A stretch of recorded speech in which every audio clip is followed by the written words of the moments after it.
So in this lesson, we're going to talk about some real nuts and bolts steps that you can take to bring that idea you came up with in the last lesson into solid form as a series. And we're going to work from the idea that you really need to give yourself plenty of raw material to work with in order to be sure you're going to get a consistent body at the end. One of my major professors told me something back in graduate school that I have held on to ever since, and I've certainly seen it play out over and over and over again in my own work. And he said the way to make sure that you're going to get 50 great paintings is to make 100. So what he was saying was that if you want to get a certain number of really good paintings, you need to make twice as many so you can throw the ones out that do not work. I don't mean throw them away, but I mean put them in the rework bin. So you need to give yourself enough resources to work from that you're going to create twice as many paintings as you need in the end. I don't want you to make every single painting precious. Don't do that to yourself. Instead, give yourself permission to fail and fail forward.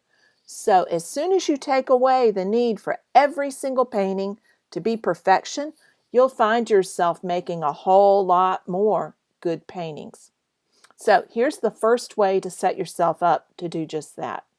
Step number 1, batch your subject matter.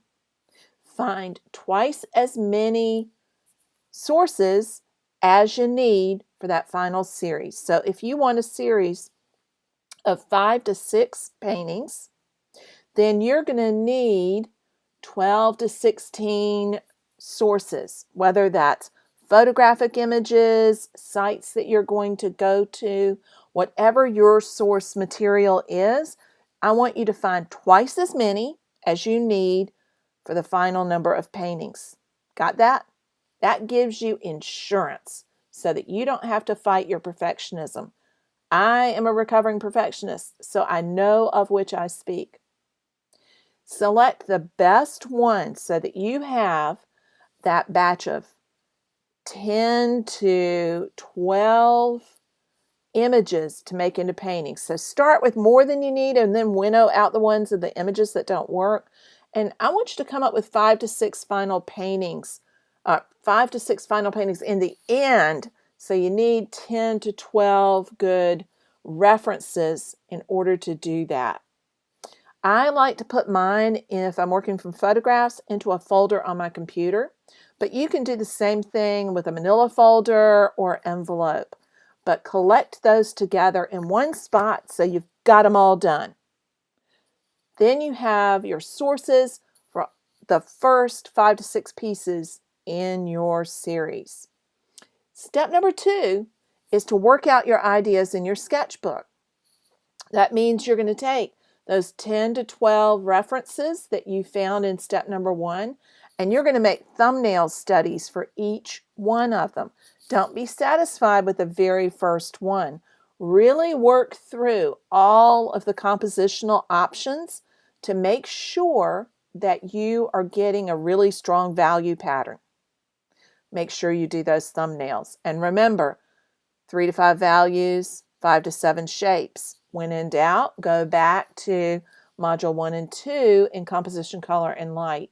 It really does pay off to do this work ahead of time.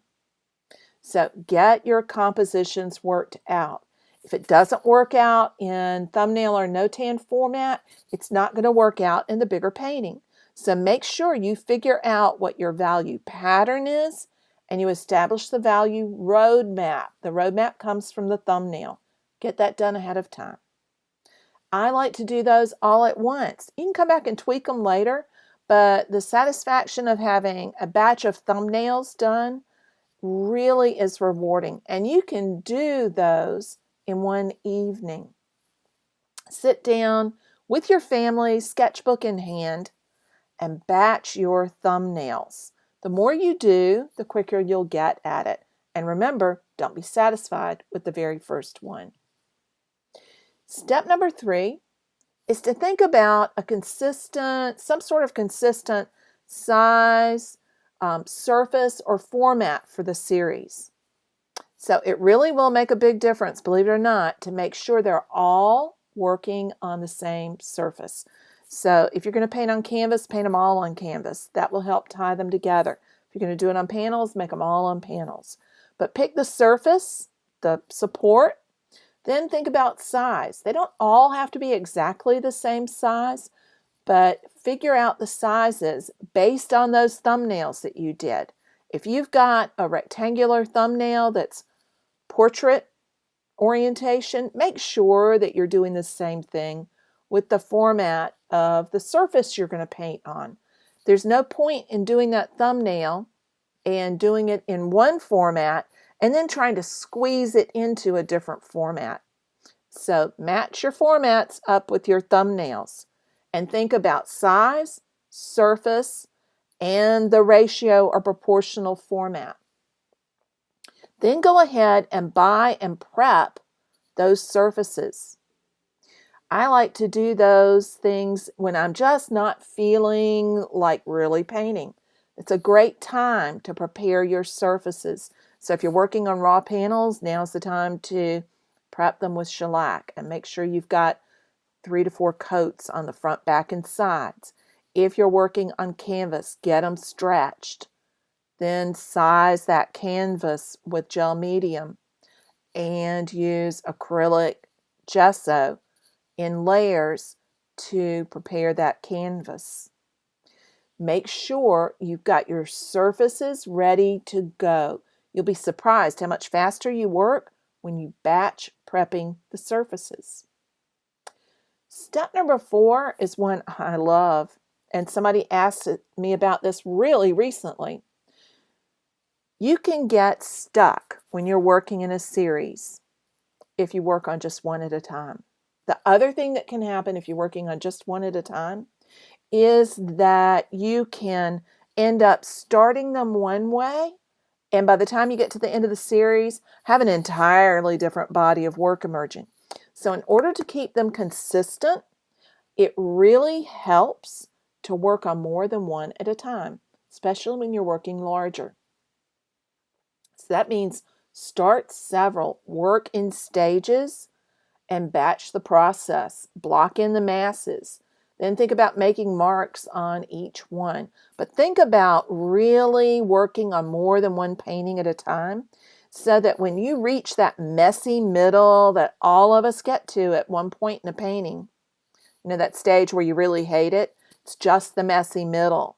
Then you can move to the next painting and work on it until you get to the messy middle there, and then go to the third one and work on it. When you do that, you're a whole lot less likely to get stopped in your tracks by the messy middle. So work on more than one painting at a time. Step number 5, work consistently. Think about doing something every day. It's amazing how much you can get done in small blocks of time. So think about doing something every day towards that painting practice. Can't find 4 hours in a stretch? No worries. Try to find an hour at a time every day and watch that body of work begin to grow. Another thing I want you to think about is not giving yourself too long between work sessions. Try to be really consistent, at least every other day. Actually picking up the brush and working on that series, because you build momentum when you do that, and that momentum will carry you through those messy middle stages, so they actually don't even happen as often. Third thing there is don't overthink it. In other words, paint your way through problems. Don't try to think your way through problems. Work consistently and you won't have that issue. So those 5 things again are to first, batch your subject matter. Second, work out your ideas in your sketchbook ahead of time. Do those thumbnails. Third, select a consistent size, surface, or format for the series. Fourth, work on several at a time. And fifth, work consistently.